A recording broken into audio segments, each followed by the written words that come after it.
Good morning, everyone. Great to see you all. I know yesterday was really intense, but we thank you for sticking it out.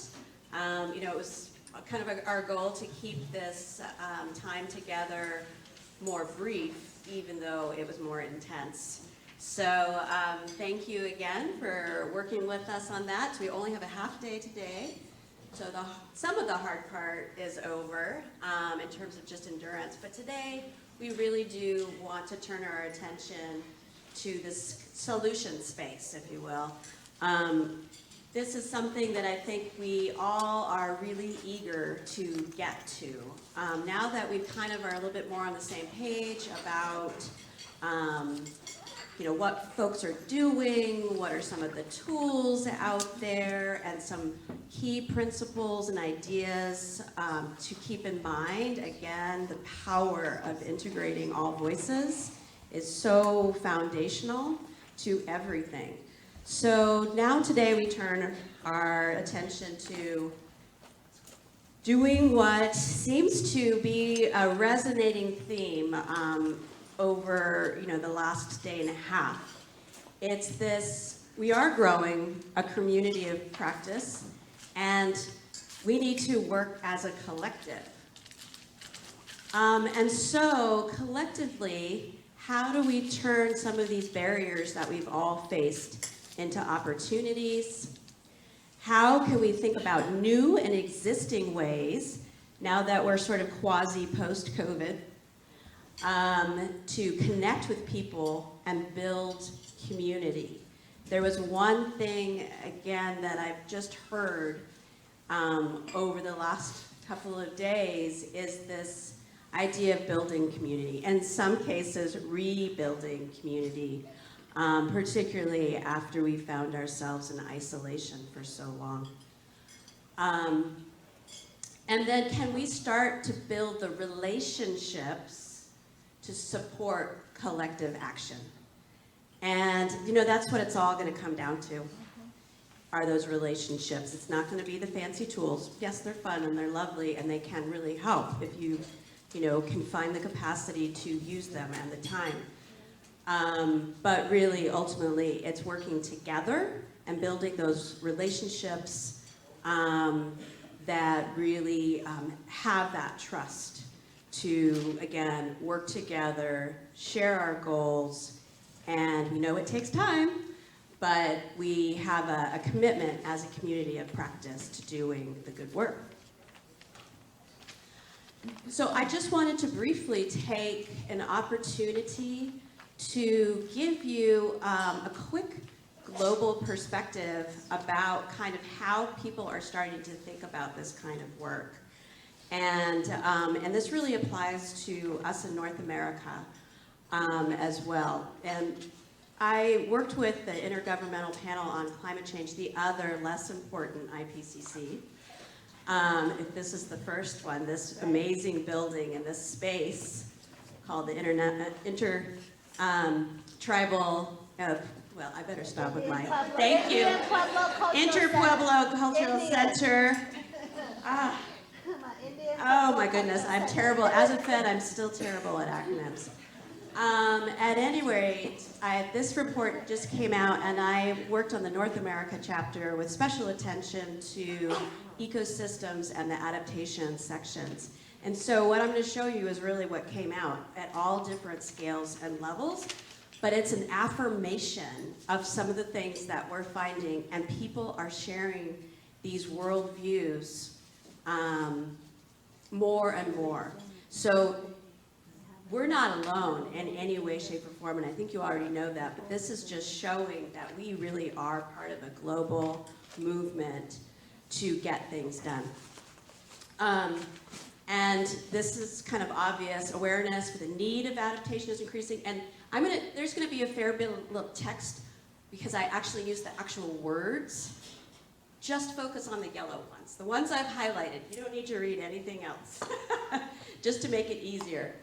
And then that, increasingly, especially Western practices, inefficient to meet the challenge. We need to have coordination and integration of efforts through equitable policy, finance, focused on modifying land use impacts, consumption patterns, economic activities, and nature-based solutions.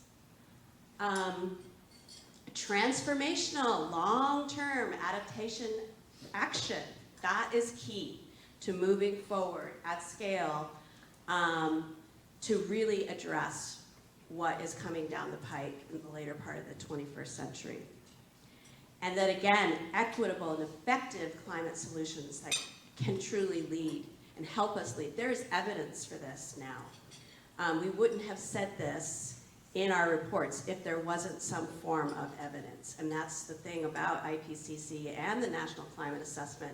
Everything has to be traceable accounts. So it's not just a bunch of scientists and others just kind of throwing their opinions on the page. So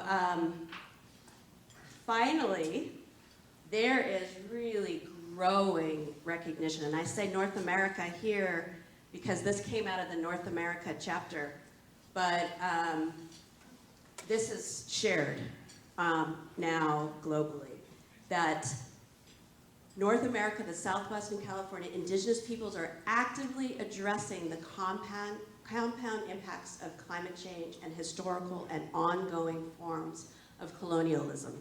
This is in these reports that the governments of the world have now approved. Indigenous knowledge underpins everything that's successful, or to be successful at doing adaptation. Indigenous and local knowledge underpins it all.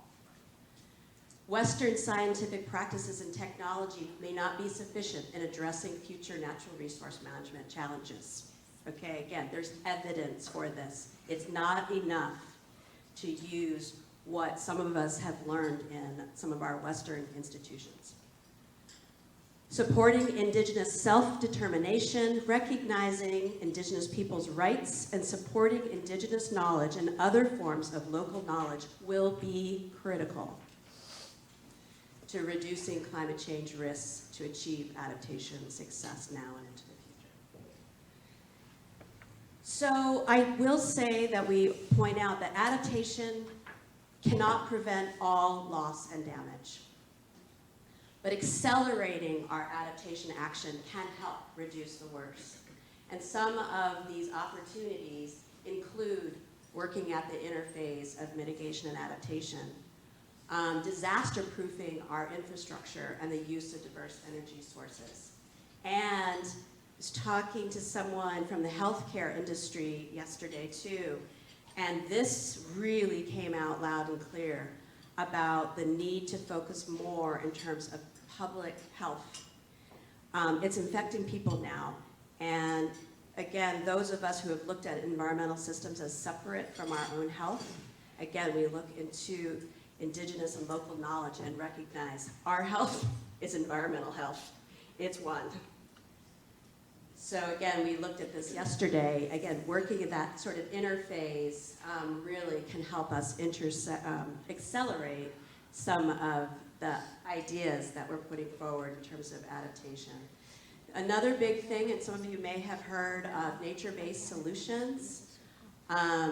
This is basically something now that is being heralded as yes, focused on managing and restoring natural or modified ecosystems, but doing it in a way that always keeps in mind, again, it just harkens back to what I just said, simultaneously providing human well-being and biodiversity benefits. So it's about both. And again, if our public health, our individual health, our community health relies on environmental health, we are one. So this is kind of what we're talking about today, is sort of scaling and accelerating solutions to create climate resilient communities. We don't really know how to do this yet. That's why we all need to be doing this together. And it starts at this level, again, by building that trust and those relationships and working collectively. This is a terrible, terrible representation of this, and that for years now I've been wanting to kind of rethink this. But this is this idea of scaling from short term to long term. It takes more effort, but really increasing the scope and scale of adaptation, starting with the coping measures to more substantial adjustments and then system transformation. Again, sort of a paradigm shift in a lot of ways, the thinking that we do. I would like to redo this again and really bring in the importance of indigenous and local knowledges and think about this in ways that makes more sense, it's more relevant to doing the implementation we now have to start doing. So if you have ideas, let me know, because I've been wanting to change this awful thing for a while, but it does sort of represent in a relatively simple way what the challenge is. So once again, there it is, working together. So I invite you all to kind of put your heads together for the next few hours. We're almost there, and then it'll be lunch. And then you can take off and recharge in nature, I hope, and really think about ways. We'll be in touch. We'll definitely be in touch after this. This is not a one-off gathering. So with that, I'd like to turn it over to my colleague and dear friend, Mike Langston. Well, I hate lecterns, but since I've got notes on a laptop, okay. So I will be brief because what I have to say echoes exactly what Carolyn just said. So what's happened so far at this event? We've heard from Dr. Doom. We know that climate change is a threat to our existence. It's messing up our world right now. I mean, we're experiencing it, we're seeing it. And we have very limited resources. So what are we gonna do about it? We're gonna crawl under a rock? One of the things that we can do about it, which Carolyn just emphasized, is we can join together as a community of practice and work together to solve the problem, to develop solutions. There's a quote, I'm probably going to get it wrong, so forgive me if you've heard this and stated more eloquently than I will, but none of us has all the answers, but together we have all the answers that we need. And I think that really sums up the need for the community of practice approach. So thank you, Carolyn, for pulling this together, focusing it around community of practice, and really leading us. So thank you. So what are some of the ways, today we want to shift gears a little bit and start focusing on solutions. Yesterday, y'all had some great solutions. Remember that little green card you filled out? We asked you, what are some of the barriers to developing community, and how can we overcome those? And so I read through them last night, and I wanted to quote some of y'all. These are y'all's ideas.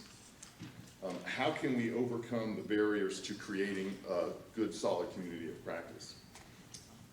By making communication more accessible, by going in person rather than just relying on email to communicate with folks. By listening with intention. By creating opportunities for exchange and co-learning. By listening first.